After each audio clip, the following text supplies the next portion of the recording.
Hello student, कैसे हो? तो आप लोगों ने लास्ट वीडियो देखा होगा, उसमें हमने हाइब्रिडाइजेशन के बारे में डिस्कस किया था। उसके अंदर मैंने केवल हाइब्रिडाइजेशन का कॉन्सेप्ट बताया था, हाइब्रिडाइजेशन की रिक्वायर्ड क्यों थी, हाइब्रिडाइजेशन क्या होता है और हाइब्रिडाइजेशन के क्या क्या पॉइंट थे। आज के इस वीडियो लेक्चर में हम डिस्कस करने वाले हैं different type of hybridisation, geometry and bond angle. तो ध्यान रखना, ये बहुत ही इंपॉर्टेंट है। अगर आज का वीडियो लेक्चर आपको समझ में आ गया तो आपको हाइब्रिडाइजेशन में बिल्कुल भी प्रॉब्लम नहीं आएगी बेटा, और कम से कम एग्जाम में जो क्वेश्चन आता है वो यहाँ से ही आता है और ये बहुत इंपॉर्टेंट भी है। तो देखिएगा, सबसे पहले मैं डिस्कस करने जा रहा हूँ टाइप ऑफ हाइब्रिडाइजेशन में। सबसे पहला हमारा जो हाइब्रिडाइजेशन होगा वो होगा बेटा एसपी हाइब्रिडाइजेशन। आप देखिएगा, एसपी हाइब्रिडाइजेशन है, इसका स्टेरिक नंबर से मतलब है कि हाइब्रिडाइजेशन को पहचानने के लिए हमें एक कोड होता है मैजिक, उसके बारे में आगे बताऊंगा अभी, वो कितना होना चाहिए। तो सिंपल सी है, कोई ज्यादा टिपिकल नहीं है। आप देखो, स्टेरिक नंबर मतलब एक एस है, एक पी है, तो कितने हो गए बेटा? दो। तो बताओ उसका स्टेरिक नंबर कितना हो गया? 2। जैसे मैंने इसे लास्ट वीडियो में भी कहा था कि अगर आपको किसी भी हाइब्रिड ऑर्बिटल का पता करना है कि किसी भी हाइब्रिड ऑर्बिटल का नाम क्या है, तो डिपेंड करता है किस पर? Type of atomic orbital. तो यहाँ पर type of atomic orbital S और पी दो है, तो इसका स्टेरिक नंबर कितना हो गया बेटा? 2 हो गया।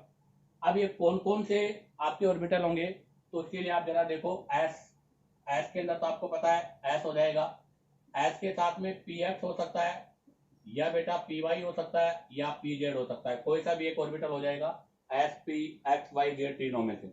जहां से आप देखो एस आपका इस तरह से शेप में होगा, एक पी ले लीजिएगा, कोई सा भी ये पी ले लिया। जब ये हाइब्रिडाइज होंगे, हाइब्रिडाइज होकर एक ऑर्बिटल का फॉर्मेशन करेंगे, इस तरह से ये हाइब्रिड ऑर्बिटल का फॉर्मेशन हो जाएगा। ध्यान दें, अगर आपका I N A internuclear axes X है तो हम पी एक्स को लेंगे, इंटर न्यूक्लियर एक्सेसिस वाई है तो पी वाई को लेंगे, और अगर इंटर न्यूक्लियर एक्सेसिस जेड है तो बेटा हम पी जेड को लेंगे। इसका मतलब यहाँ पर केवल 2 बॉन्ड बनेंगे। तो आप देखो, अगर इसकी ज्योमेट्री की मैं बात करूं तो बताओ इसका ज्योमेट्री क्या होगा? ज्योमेट्री से मतलब है, ध्यान रखना बेटा, ज्योमेट्री ज्योमेट्री हमेशा हाइब्रिडाइजेशन की होगी। ध्यान दे बेटा, ज्योमेट्री हमेशा हाइब्रिडाइजेशन की होगी, और शेप या जो उसका स्ट्रक्चर है वो डिपेंड करेगा कंडीशन पर। तो अभी मैं ज्योमेट्री की बात कर रहा हूँ, तो ज्योमेट्री हाइब्रिडाइजेशन की है। तो यहाँ पर कितने बॉन्ड बनेंगे? 2। तो जैसे आपका ये सेंट्रल एटम है, एक बॉन्ड इधर बनेगा बेटा, एक बॉन्ड इधर बनेगा, और दोनों के बीच में 180 डिग्री का एंगल होगा। और यहाँ जो ज्योमेट्री होगी, इस ज्योमेट्री को बोलते हैं बेटा लीनियर। क्या बोलते हैं बेटा? इस स्ट्रक्चर को हम लीनियर बोलते हैं। ऐसा क्यों? क्योंकि हमने क्या कहा था कि आपके कोई भी ग्रुप वेक्टर के अंदर आपने देखा होगा, 2 वेक्टर का हमेशा जो होता है, उनको जब अपोजिट रखते हैं तब उनका परिणाम रिजल्ट रिपल्सन में कम होता है। तो दोनों को आप अपोजिट में रखो ताकि यहाँ पर रिपल्सन कम हो। तो बताओ एस पी हाइब्रिडाइजेशन की ज्योमेट्री क्या हो गई बेटा? लीनियर। आगे बात करूं मैं यहाँ पर, तो इसके अंदर परसेंटेज एस कैरेक्टर कितने होंगे? तो आप देखो बेटा, यहाँ पर 2 हैं, एस और पी, तो परसेंटेज एस कैरेक्टर भी 50 हो गया, और परसेंटेज पी कैरेक्टर भी कितना हो जाएगा बेटा? 50। दोनों इक्वल है, 50-50, क्योंकि दोनों में एक एस है और एक पी है। अब बारी आती है नंबर 2 हाइब्रिडाइजेशन। नंबर 2 आता है बेटा sp2 हाइब्रिडाइजेशन। कौन सा? sp2 hybridisation. आप देखो sp2 हाइब्रिडाइजेशन में स्टेरिक नंबर क्या होगा, तो अब आपको ही पता चल गया होगा, आप भी बता सकते हो स्टेरिक नंबर। तो बेटा देखिएगा, इसका स्टेरिक नंबर क्या होगा? तो 2 + 1 कितना हो गया बेटा? 3। तो इसका स्टेरिक नंबर हो गया 3। अब आप देखो, एक एस होगा तो एस तो फिक्स है कि एक ही होता है, वो एस रहेगा। अब पी दो है बेटा, अब 2 कोई से भी हो सकते हैं। अगर मैंने ले लिया पी एक्स, तो पी एक्स के साथ पी वाई हो सकता है, या फिर S plus P Y P Z हो सकता है, या फिर S plus P Z plus P X हो सकता है। इनमें से कोई सा भी कॉम्बिनेशन हो सकता है। अब आप देखो इसकी ज्योमेट्री कैसे डिसाइड होगी। बहुत सिंपल है बेटा, यहाँ पर 2 आपके पी ऑर्बिटल होंगे, और आपको पता है पी ऑर्बिटल 3 होते हैं, तीनों परपेंडिकुलर होते हैं। यहाँ पर 2 लेंगे, दोनों परपेंडिकुलर होंगे। आपको पता है 2 परपेंडिकुलर होंगे, तो हमें ये भी पता है बेटा, जब 2 आपके होते हैं, 2 पी ऑर्बिटल होते हैं तो प्लेन के ऊपर होते हैं, 2 हमेशा 2D स्ट्रक्चर बनाते हैं। तो इसके बारे में मैं एक छोटी सी बात लिख देता हूँ कि यहाँ पर आपके पास 2D स्ट्रक्चर बनेगा। कौन सा स्ट्रक्चर बनेगा बेटा? 2D। क्योंकि 2 आपके एक्सेसिस, आप लोगों ने पढ़ा होगा मैथ में भी, आपके 2 एक्सेसिस का जब आप ग्राफ बनाते हो तो उसको डायरेक्ट ऐसे बोर्ड के प्लेन पे बना लेते हो। तो इसका मतलब यहाँ पर 2 आपके पी ऑर्बिटल है, तो दोनों बोर्ड के प्लेन पे होंगे। अगर बोर्ड के प्लेन पे होंगे तो इसका मतलब ये आपका प्लेनर स्ट्रक्चर होगा। कौन सा स्ट्रक्चर होगा बेटा? प्लेनर। तो मैं लिख देता हूँ यहाँ पर आपके पास एक प्लेनर स्ट्रक्चर होगा। बट प्लेनर में कौन सा होगा? तो बेटा 3 नंबर है, 3 नंबर को आपको प्लेनर में रखना है। तो आप जरा देखिएगा, ये एक ऐसे रख दूंगा, एक ऐसे और एक ऐसे, ये आपका प्लेनर स्ट्रक्चर हो जाएगा जो कि ट्राइंगल हो गया। तो बताओ इस स्ट्रक्चर का नाम क्या हो जाएगा? तो इस स्ट्रक्चर का नाम हो जाएगा बेटा triangular planar. Triangular planar structure हो गया। क्या हो गया बेटा इस स्ट्रक्चर का नाम? ट्राइएंगुलर प्लेनर स्ट्रक्चर हो गया, या ट्राइगोनल प्लेनर भी बोल सकते हैं। तो ये आपका ट्राइगोनल प्लेनर या ट्राइंगुलर प्लेनर स्ट्रक्चर हो गया। अब बॉन्ड एंगल की बात करें तो आप लोगों ने मैथ में पढ़ा होगा कि एक पॉइंट पे बॉन्ड एंगल कितना होता है बेटा? 360 होता है। अगर 360 होता है तो 360 डिवाइड बाई 3 कर देंगे यहाँ से, तो बताओ बॉन्ड एंगल कितना आ जाएगा बेटा? 120। तो इसका मतलब यहाँ पर अगर मैं बॉन्ड एंगल की बात करूँ तो यहाँ पर बॉन्ड एंगल हो जाएगा 120, ईच बॉन्ड एंगल 120। बेटा यहाँ पर सभी बॉन्ड एंगल कितने होंगे? 120 के होंगे। यहाँ पर कितने बॉन्ड एंगल है देखो आप, यहाँ पर मैं बॉन्ड एंगल की बात करूँ तो एक बॉन्ड एंगल ये होगा, एक बॉन्ड एंगल ये होगा। तो यहाँ पर 180 के 2 बॉन्ड एंगल होंगे। बॉन्ड एंगल बेटा 180 के है, और 180 के कितने होंगे बेटा? 2। जहां पर ये भी प्लेनर है तो कितने हो जाएंगे बेटा? 1 2 3। तो यहाँ पर अगर मैं बॉन्ड एंगल की बात करूँ तो कितने बॉन्ड होंगे बेटा? 3 बॉन्ड होंगे। इसको ट्राइंगुलर भी लिख सकते हो या ट्राइगोनल भी आप लिख सकते हो। अब बारी आती है कैरेक्टर की। तो बताओ इसके अंदर परसेंटेज एस कैरेक्टर कितना होगा? तो बेटा परसेंटेज एस के लिए एक ही एस है, 100 में 3 का डिवाइड करेंगे तो 33.33 हो जाएगा। परसेंटेज पी की मैं बात करूँ तो बेटा 66.66 हो जाएगा। तो यहाँ पर परसेंटेज एस कैरेक्टर 33.33 हो जाएगा, और परसेंटेज पी की मैं बात करूँ तो बेटा 66.66 हो जाएगा। अब आप चाहो तो यहाँ से इसका स्क्रीनशॉट लीजिएगा। अब हम यहाँ से आगे हाइब्रिडाइजेशन के बारे में डिस्कस करेंगे। तो देखिएगा, अब हम यहाँ से डिस्कस करेंगे नंबर 3। बेटा आपके नंबर 3 पे आता है sp3 हाइब्रिडाइजेशन। sp3 हाइब्रिडाइजेशन, चलो बताओ इसका स्टेरिक नंबर क्या होगा? तो हमें पता है बेटा इसका स्टेरिक नंबर है 3 + 1 4 है बेटा। अगर इसका स्टेरिक नंबर 4 है तो यहाँ पे हमें एक एस और 3 पी लेने हैं। तो एस और पी 3 ही होते हैं बेटा, पी एक्स, पी वाई और पी जेड, ये 3 हो गए। और बेटा तीनों एक दूसरे के परपेंडिकुलर है, इसलिए बेटा अब की बार तीनों एक दूसरे के परपेंडिकुलर है तो 3D होगा। जैसा आप लोगों ने मैथ में पढ़ा होगा कि 2 प्लेन होते हैं तो उसको हम बोर्ड पर रिप्रेजेंट करते हैं, बट बेटा 3 प्लेन हो जाते हैं तो तीनों को बोर्ड से बाहर। तो जैसे आप लोगों ने मैथ में पढ़ा था कि 2 प्लेन होते हैं एक्स और वाई, उनको तो इस तरह से आप बोर्ड पर रिप्रेजेंट कर देते हो, बट तीसरे प्लेन के लिए आप क्या करते हो? बोर्ड के बाहर उसे रिप्रेजेंट करते हो। तो यहाँ पर 3 है, तीनों परपेंडिकुलर है, तो बेटा यहाँ से 3D स्ट्रक्चर का फॉर्मेशन होगा। किसका फॉर्मेशन होगा? 3D का, ध्यान रखना 3D स्ट्रक्चर बनेगा। अब यहाँ पर 3D जो स्ट्रक्चर बनेगा उसके अंदर ज्योमेट्री क्या होगी? तो जरा मैं आपको ज्योमेट्री के बारे में बता रहा हूँ। तो बेटा यहाँ पर जो ज्योमेट्री होगी वो ज्योमेट्री आपकी किस तरह से होगी कि ये आपका कोई एटम है, इस ऊपर आपको 1 2 3 4 बॉन्ड बनाने बेटा, तो 4 बॉन्ड आपके इस तरह से बनेंगे, ये 4 बॉन्ड आपके इस तरह से बनेंगे, और टेट्राहेड्रॉन अर्थात टेट्राहेड्रल स्ट्रक्चर बनेगी बेटा। तो यहाँ से जो स्ट्रक्चर बनेगी इसको बोलते हैं टेट्राहेड्रॉन या फिर टेट्राहेड्रल स्ट्रक्चर बोलते हैं बेटा, टेट्राहेड्रल। तो बताइएगा इसकी जो ज्योमेट्री होगी वो क्या होगी बेटा? टेट्राहेड्रल ज्योमेट्री होगी। और टेट्राहेड्रल ज्योमेट्री के अंदर ये जो बॉन्ड एंगल है, ये बॉन्ड एंगल आपका 109.28 मिनट का होगा। कितने का होगा बेटा? 28 मिनट का। तो इसका मतलब यहाँ पर ज्योमेट्री टेट्राहेड्रल हो गई। और अगर यहाँ पर मैं बॉन्ड एंगल की बात करूँ बेटा, तो यहाँ पर आपका जो बॉन्ड एंगल है वो आ रहा है 109.28 मिनट, और ऐसे बेटा 6 बॉन्ड होते हैं। अब जरा आप देखो यहाँ पर आपको 6 नहीं दिखेंगे, 1 2 3 4 ही दिख रहे हैं, बट बेटा ये स्ट्रक्चर 2D थोड़ी है, तो 3D है। अगर ये 3D है तो 4 तो इसमें यहाँ दिख रहे हैं बेटा, एक अबव होगा और एक बिलो होगा, टोटल 6 बॉन्ड होते हैं यहाँ पर। कैसे होता है जरा थोड़ा सा इसके बारे में भी मैं आपको बता देता हूँ। जैसे ये आपका ऑक्टाहेड्रल है, ये 3 डायमेंशन स्ट्रक्चर है, क्योंकि आपको पता है क्यूब, क्यूबॉइड, ये सब आपके 3D होते हैं। इसके अंदर अगर मैं बात करूँ बेटा तो एक आपका ये ले लीजिएगा, इसके अंदर आप एक ये ले लीजिएगा, एक आपका ये ले लीजिएगा, और एक ये। आप यहाँ पर कोई पॉइंट रखो, अब आप जरा स्ट्रक्चर बनाओ। तो ये स्ट्रक्चर बन रही है इस तरह से टेट्राहेड्रल, सॉरी ये यहाँ नहीं होगा, ये वाला पॉइंट होगा। इस तरह से टेट्राहेड्रल स्ट्रक्चर का फॉर्मेशन होगा। तो यहाँ पर टोटल कितने बॉन्ड होंगे बेटा? 6 बॉन्ड होंगे। अब आ रही आती है परसेंटेज एस कैरेक्टर। बताओ यहाँ पर से परसेंटेज एस कैरेक्टर कितने होंगे? तो बेटा sp3 में परसेंटेज एस की बात करें तो 25 होंगे। 100 में आप डिवाइड करोगे 4 का, क्योंकि इसका स्ट्रिक नंबर 4 है, तो 100 में जब हम 4 का डिवाइड करेंगे तो 125 हो जाएगा। और परसेंटेज पी कैरेक्टर की बात करें तो बेटा 75 हो जाएगा। इसी के साथ आपका ये sp3 हाइब्रिडाइजेशन का पोर्शन भी क्या हो गया, कंप्लीट हो गया। अब बारी आती है नेक्स्ट नंबर 4। नंबर 4 में मैं ले रहा हूं बेटा DsP2 हाइब्रिडाइजेशन। हालांकि ये हाइब्रिडाइजेशन आपके केमिकल बॉन्डिंग में नहीं, ये हाइब्रिडाइजेशन हमारे आता है कोऑर्डिनेशन कंपाउंड।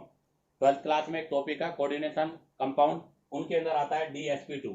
तो बेटा DsP2 है, sp3d है, sp2d है, ये सब कहां पर है, ये सब आपके कोऑर्डिनेशन कंपाउंड के, बट इसको बताना कंपलसरी है क्योंकि इसके हम आगे के हाइब्रिडाइजेशन के बारे में डिस्कस करेंगे। अब आप देखो यहाँ पे डी है, एस है, पी है, पी के 2 हैं।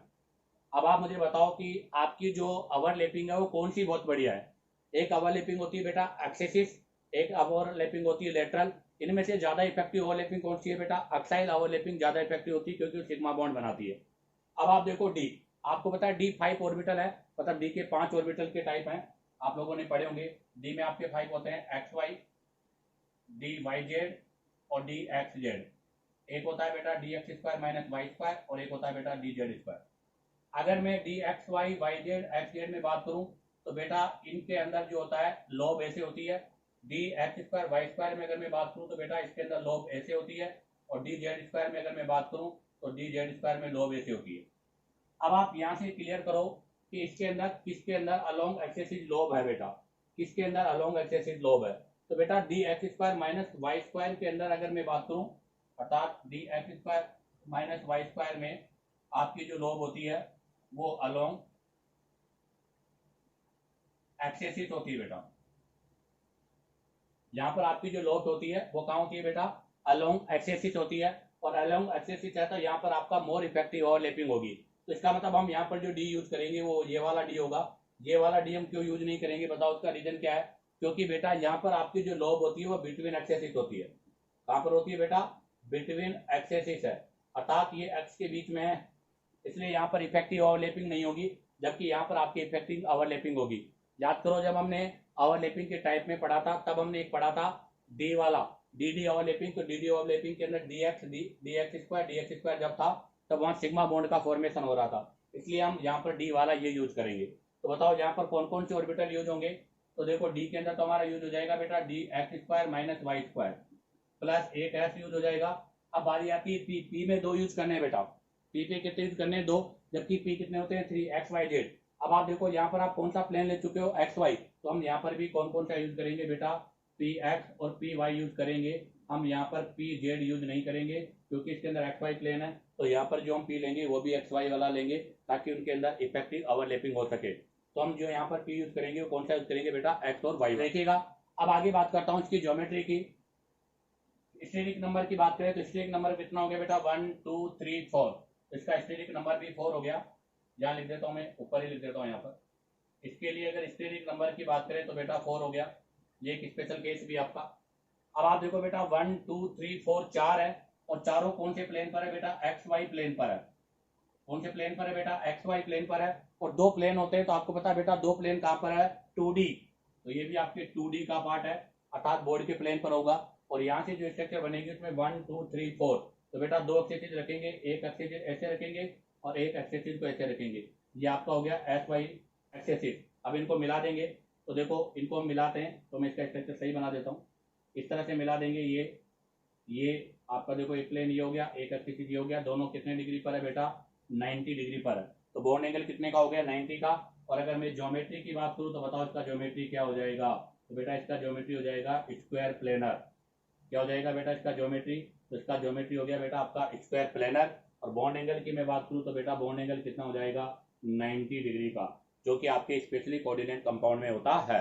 अब आप चाहो तो यहाँ से इसका स्क्रीनशॉट ले लीजिएगा। अब हम यहाँ से नेक्स्ट हाइब्रिडाइजेशन के बारे में डिस्कस करेंगे। तो देखिएगा अब डिस्कस करेंगे नंबर 5। तो नंबर 5 हाइब्रिडाइजेशन आपका आता है बेटा sp3d या dsp3 हाइब्रिडाइजेशन।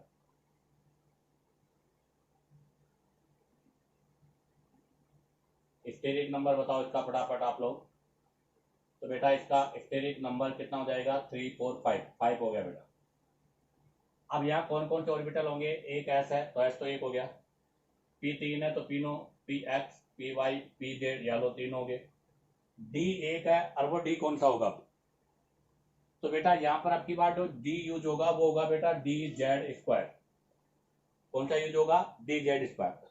कैसे होगा जरा मैं थोड़ा सा इसको एक्सप्लेन करता हूं आपको। अभी हम लोगों ने पढ़ा था S P x P Y और एक कॉम्बिनेशन ले रहा हूं बेटा पी जेड और डी जेड स्क्वायर। आपको पता है S P x P Y आपने एस पी टू हाइब्रिडाइजेशन में पढ़ा था जहां पर ट्राइगोनल प्लेनर स्ट्रक्चर था, तो ये स्ट्रक्चर रेस्पॉन्सिबल है फॉर ट्राइगोनल प्लेनर के लिए, तो ये structure are the responsible for trigonal planar. और पी जेड डी जेड, तो बेटा जेड एक्सिस है, ये सारा काम कौन से एक्सिस पर है बेटा, एक्स वाई पर है, ये एक्स वाई पर है। अब जेड वाला, तो जेड वाला एक्स वाई के परपेंडिकुलर होगा, तो एक परपेंडिकुलर ऊपर होगा एक परपेंडिकुलर नीचे होगा, तो ये structure are the responsible for bipyramidal, ये आपके बाई पिरामिडल के लिए रेस्पॉन्सिबल है जेड एक्सिस वाले। तो आपके बेटा ऊपर वाले तो ट्राइगोनल प्लेनर के लिए रेस्पॉन्सिबल है और नीचे वाले जो है बेटा ये परपेंडिकुलर है, हम ऐसे लिखेंगे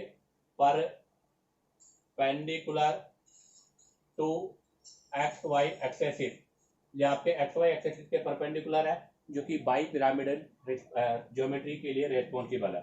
तो बताइएगा इसकी ज्योमेट्री क्या हो गई, तो बहुत क्लियर सी बात है बेटा, इसका ज्योमेट्री, तो इसका जो ज्योमेट्री हो जाएगा वो हो जाएगा, तो देखो S P x P Y इनसे तो बनेगी बेटा ऐसा, तो ये बन गया ट्राइगोनल प्लेनर, किसके via S P x P Y के वाला। अब पी जेड और डी जेड लेना है, एक आपका परपेंडिकुलर अबव हो जाएगा एक परपेंडिकुलर नीचे हो जाएगा, तो ये वाला तो कौन सा हो गया बेटा आपका जेड एक्सेसिस हो गया, जहां पर आपका ये मान लीजिएगा पी जेड हो गया और नीचे वाला कौन सा हो जाएगा बेटा डी जेड स्क्वायर। और ये वाला जो स्ट्रक्चर है वो आपका ट्राइगोनल प्लेनर है, और ट्राइगोनल प्लेनर स्ट्रक्चर के लिए कौन कौन रेस्पॉन्सिबल है, S P X plus P Y, जो कि कौन से प्लेन पर है बेटा एक्स वाई एक्सेसिस के ऊपर है। तो क्लियर हो गया, अब आपको रखने की जरूरत नहीं है कि हमने डी जेड स्क्वायर क्यों लिया है, इससे पहले वाले में D x square minus Y square लिया था, क्योंकि बेटा वहां पर आपको क्या था, केवल 4 था, चारों के अंदर एक्सेसिस करना था, यहाँ पर आपको 5 ऑर्बिटल लेने। अगर मैं यहाँ पर भी D x square minus Y square लेता तो वो इसी के प्लेन पे आता, तो स्क्वायर प्लेनर स्ट्रक्चर हो जाती, इसलिए हम यहाँ पर कौन सा लेंगे बेटा डी जेड स्क्वायर लेंगे। अब आप देखो ये कौन सा है, जेड एक्सिस पे पी जेड है, ये जेड एक्सिस पे डी जेड है, ये बाई पिरामिड बना रहे हैं और ये ट्राइंगुलर है, तो बताओ इस स्ट्रक्चर का नाम क्या हो जाएगा, तो इस स्ट्रक्चर का नाम हो जाएगा बेटा ट्राइगोनल बाई पिरामिडल, जिसको शॉर्ट में हम TBP बोलते हैं, ट्राइगोनल बाई पिरामिडल। इसके अंदर बेटा ये वाला एक्स होता है एक्साइल, और ये जो वाली एक्सेसिस है इसको बोलते हैं बेटा इक्विटोरियल। ऐसा क्यों, अर्थात आपके जो ट्राइगोनल बाई पिरामिडल है इसके अंदर सभी लेंथ सेम नहीं होती, ये डिफरेंट डिफरेंट होती है, जरा इसके बारे में भी मैं आपको भी आगे बताता हूँ क्यों होती है, बट आप ध्यान रखना बेटा ये वाली जो होती है जेड एक्सेसिस वाली इसको एक्साइल बोलते हैं, और जो आपके एक्स वाई एक्सेसिस पर होती है उसको इक्विटोरियल बोलते हैं। तो आप बताओ यहाँ पर आपके पास बॉन्ड एंगल की मैं बात करूँ तो बॉन्ड एंगल क्या क्या होगा, तो बेटा यहाँ पर बॉन्ड एंगल देखो आप, ये आपका इक्विटोरियल है और ये एक्साइल है, इसके बीच में यहाँ पर एंगल होगा बेटा 90 डिग्री का, तो एक बॉन्ड एंगल तो हो गया बेटा 90 का। उसके बाद में अगर मैं बात करूँ किसकी बात करूँ बेटा, यहाँ से ये एक्साइल है ये एक्साइल है, दो एक्साइल के बीच में बेटा, दो एक्साइल के बीच में बॉन्ड एंगल आपका कितना हो गया बेटा 180 का, 180 का एंगल हो गया बेटा। अब बारी आती है स्क्वायर प्लेनर, आपको पता है बेटा ये स्क्वायर प्लेनर है यहाँ से यहाँ तक, और स्क्वायर प्लेनर पे बॉन्ड एंगल कितने का है 120 का।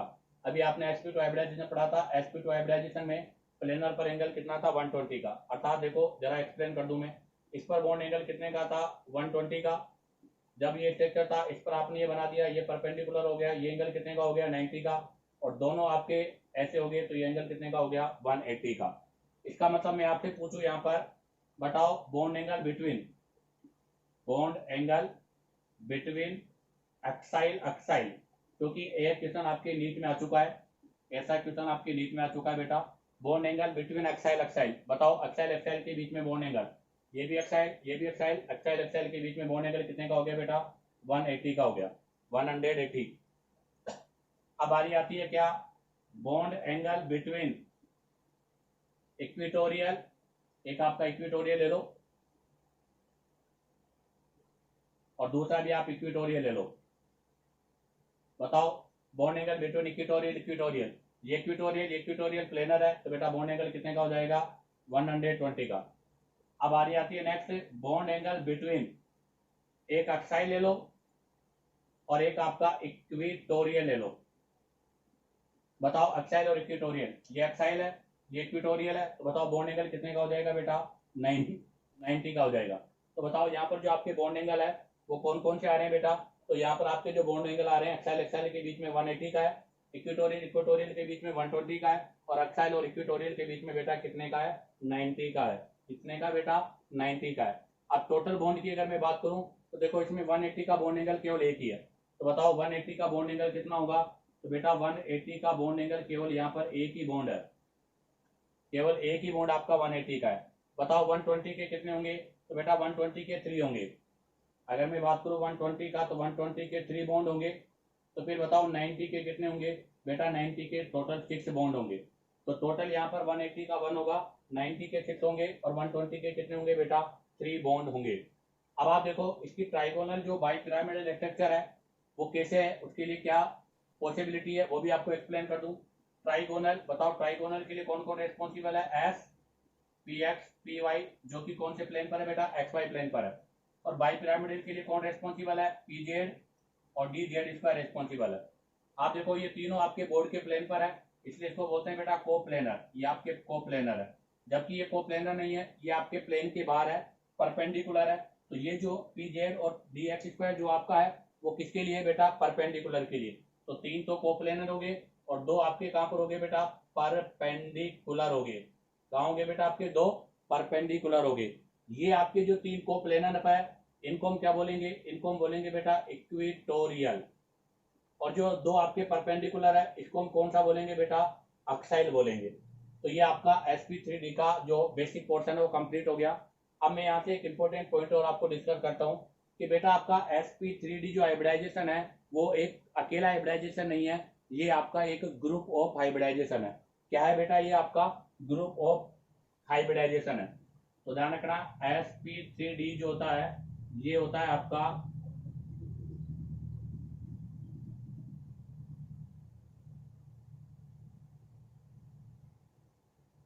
Hybridisation, group of hybridisation. अब आप देखो ग्रुप ऑफ हाइब्रिडाइजेशन में मैं बात करूं तो बेटा यहाँ पर 2 स्ट्रक्चर है, एक ट्राइगोनल प्लेनर है, अर्थात एक तो बनेगा S P x P Y से, जिसको हम क्या बोलेंगे? प्लेनर, ट्राइंगुलर प्लेनर, जो कि आपका sp2 हाइब्रिडाइजेशन का पार्ट।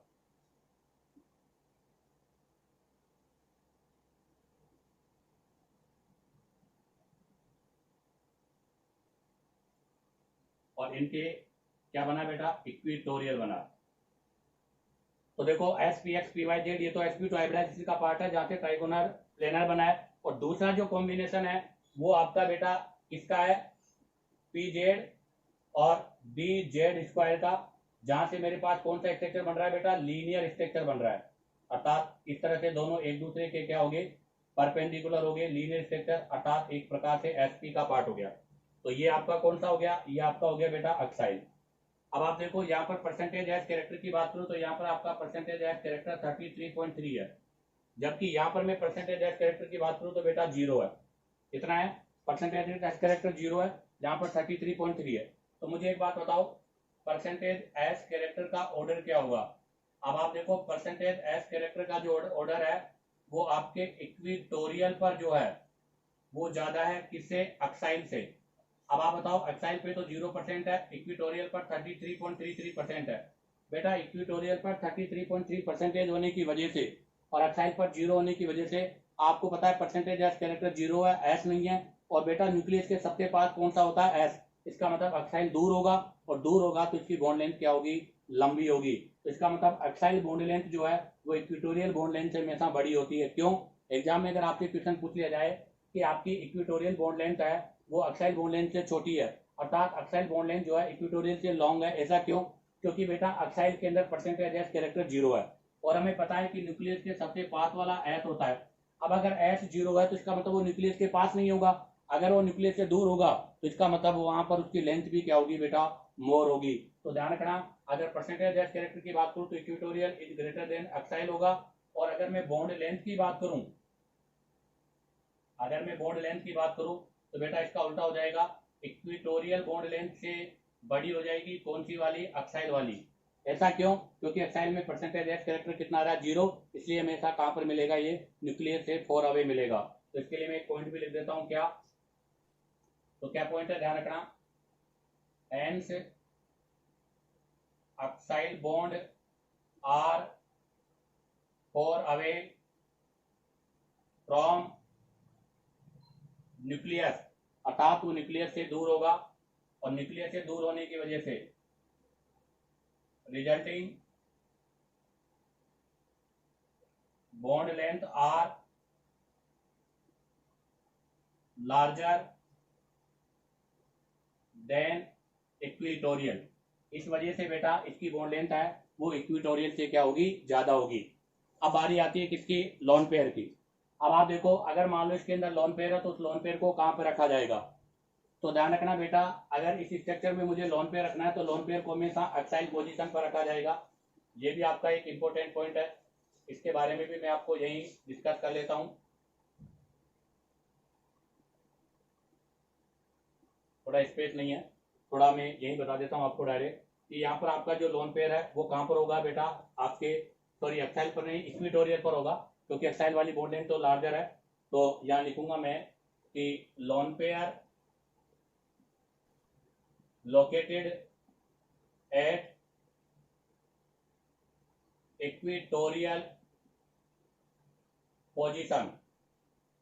ध्यान रखना बेटा, अगर इसके अंदर कोई लोन पेयर होगा तो वो लोन पेयर हमेशा कहां पर होगा? आपका इक्वेटोरियल पोजीशन पर होगा। क्यों? क्योंकि ये बॉन्ड लेंथ छोटी है, ये बॉन्ड लेंथ बड़ी है, और यहाँ पर होने से उसको क्या फायदा होगा? ये छोटी है वो बड़ी है, तो बेटा इनके बीच में क्या नहीं होगा? रिपल्सन नहीं होगा। तो इसका रीजन क्या है कि वो आपके कहां पर होगा बेटा? इक्वेटोरियल पोजीशन पर होगा, और इक्वेटोरियल पोजीशन पर होने से lone pair bond pair repulsion less होगा, और lone pair bond pair repulsion अगर लेस होगा तो स्टेबिलिटी ऑफ मॉलिक्यूल्स क्या होगा बेटा? ज्यादा होगा। स्टेबिलिटी ऑफ मॉलिक्यूल क्या होगा बेटा? मोर होगा। इसलिए ध्यान रखना, sp3d में हमेशा जो भी आपका लोन पेयर होगा उसको हम कहाँ रखेंगे? इक्वेटोरियल पर, कभी भी एक्साइल पर नहीं रखेंगे। तो इसी के साथ आपका sp3d का पोर्शन कंप्लीट हुआ। एक बार मैं फटाफट दोबारा रिकॉल कर देता हूँ। स्टेप नंबर कितना होगा बेटा? 5। इसके अंदर आप S P x P Y रखेंगे, ये एक्स वाई प्लेन पर है जो ट्राइगोनल प्लेनर अर्थात sp2 हाइब्रिडाइज होगा। इसमें हम 2 जेड है, दोनों एक दूसरे के परपेंडिकुलर हो जाएंगे। ये आपके परपेंडिकुलर बाइपिरामिडल के रिस्पॉन्सिबल है, इसलिए इसका ज्योमेट्री होगा ट्राइगोनल बाइपिरामिडल। ट्राइगोनल में आपका sp2 हाइब्रिडाइजेशन जिसमें 3 कोप्लेनर होंगे और 2 आपके परपेंडिकुलर है। जो कोप्लेनर है वो इक्वेटोरियल, जो परपेंडिकुलर है वो ऑक्साइड। अब आप देखो, ये आपके अकेला नहीं ग्रुप है, एक ग्रुप इसका, एक ग्रुप यहाँ का। यहाँ पर कोई एस नहीं है तो एस कैरेक्टर 0 है, यहाँ पर 33 है। अगर एस कैरेक्टर 0 होंगे तो बेटा ये आपके क्या होंगे? न्यूक्लियस से दूर होंगे, दूर होंगे तो ये बॉन्ड लेंथ बड़ी होगी, ये बॉन्ड लेंथ आपकी क्या होगी? छोटी होगी। इसके अंदर लोन पेयर को हमेशा इक्वेटोरियल पर यहाँ रखेंगे ताकि ये आपका क्या होगा? स्मॉलर, ये लार्जर, तो इनके बीच में रिपल्सन भी नहीं होगा। इसी के साथ आपका sp3d का पोर्शन कंप्लीट होता है। अब आप चाहो तो यहाँ से इसका स्क्रीनशॉट ले लीजिएगा। अब हम यहाँ से नेक्स्ट हाइब्रिडाइजेशन के बारे में डिस्कस करेंगे। तो देखिएगा, अब हम यहाँ से डिस्कस करेंगे नेक्स्ट नंबर 6। नंबर 6 में आपका आता है बेटा sp3d2 या फिर d2sp3 हाइब्रिडाइजेशन। अब आप देखो, आपके पास जो है d2sp3 d2 में कौन कौन से होंगे? s तो एक ही है, p 3 है तो px वाला आ जाएगा, py आ जाएगा, pz आ जाएगा। d के 2 लेने बेटा, तो पहले हम वो लेंगे जो एक्सेसिस के ऊपर होते हैं। तो अभी मैंने कहा था एक तो होता आपका d, एक तो होता है बेटा dxy, एक होता है dyz और एक होता है dxz। इनके अंदर जो होता है बेटा आपका लोब जो होता है बिटवीन एक्सेसिस होता है, इसलिए ओवरलैपिंग लेस होगी।